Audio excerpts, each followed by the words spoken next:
not a dream. Not a dream.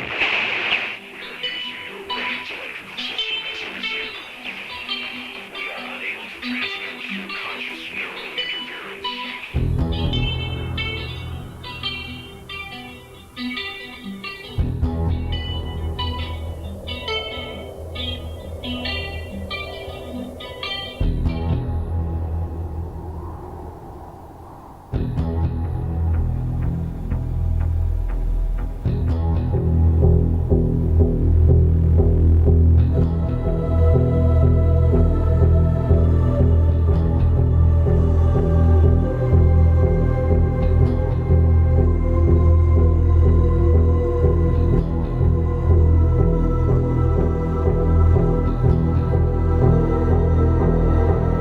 In 1987, John Carpenter woke up The Prince of Darkness. The US production with an R rating had a budget of $3 million and made it in America almost 5 times back. It was a moderate success but got bad reviews, which became with the years a bit better. It is the second part of Carpenter's apocalyptic trilogy, which began in 1982 with The Thing and ended with In the Mouth of Madness in 1994.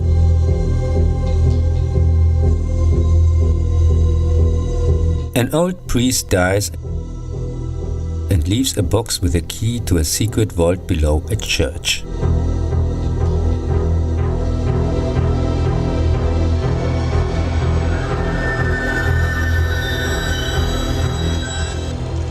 Father Loomis makes contact with a befriended professor who wants to analyze during a weekend with his most capable students something found in the church.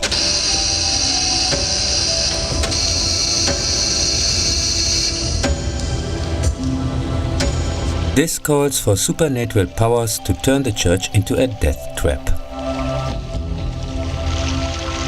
Director John Carpenter used in his 12th movie some actors from previous projects to lower the costs. Don't tell anybody this. I can't get out. For the first time, he works with Gary B. Kibbe, who will shoot 7 other Carpenter movies after this one. As a result of the box office failure of Big Trouble in Little China, he worked this time without a big studio, just with a fraction of the usual budget, but had the complete creative control. The scenes with the mirror were probably the most dangerous ones, as the impressive effect was achieved with a container full of mercury. The cult soundtrack from the experienced team Carpenter Howard contains a usual gloomy score and is very memorable.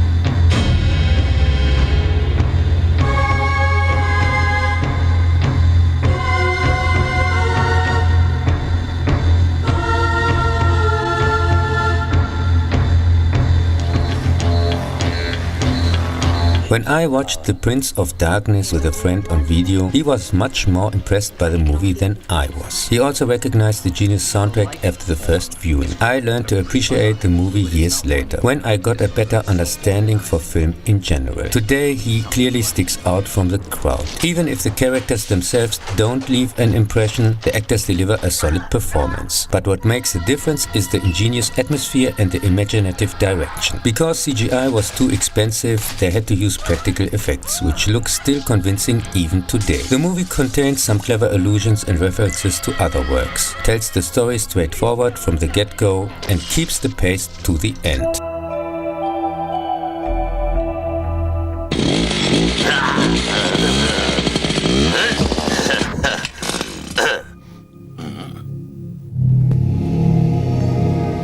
From John Carpenter.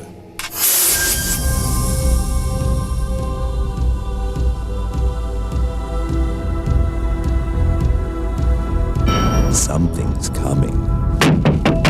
Maybe I'll see you around. I see things.